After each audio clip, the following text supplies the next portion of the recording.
Hi అండి. మీలో ఎంతమందికి గోంగూర చికెన్ అంటే ఇష్టం? నేనైతే ఎలా ఉంటుందా అని చెప్పి ఒకసారి వండాను. అప్పటి నుంచి నా ఫేవరెట్ అయిపోయింది.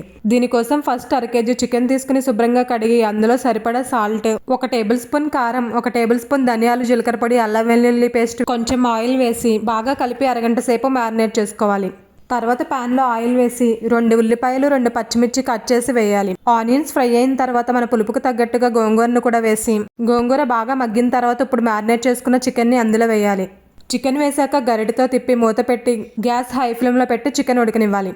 చూడండి, చికెన్ హాఫ్ కుక్ అయిపోయింది. ఇప్పుడు ఇందులో సాల్ట్ చెక్ చేసుకుని సరిపోకపోతే ఇంకొంచెం సాల్ట్, కారం కూడా వేసి కర్రీ కొంచెం గ్రేవీ కన్సిస్టెన్సీలో ఉండడం కోసం 1 టీ గ్లాస్ వాటర్ పోసి కొత్తిమీర తరిగి వేసి మొత్తం గరిటతో ఒకసారి తిప్పి మూత పెట్టి ఇంకొంచెం సేపు ఉడకనివ్వాలి. 10 నిమిషాల తర్వాత మూత తీసి చూస్తే చూడండి కర్రీ ఎంత చక్కగా ఉడికిపోయిందో. ఇంకా ఫైనల్ గా హోమ్ మేడ్ గరం మసాలా వేసి ఒకసారి గరిటతో తిప్పితే ఎంతో టేస్టీగా ఉండే గోంగూర చికెన్ కర్రీ రెడీ.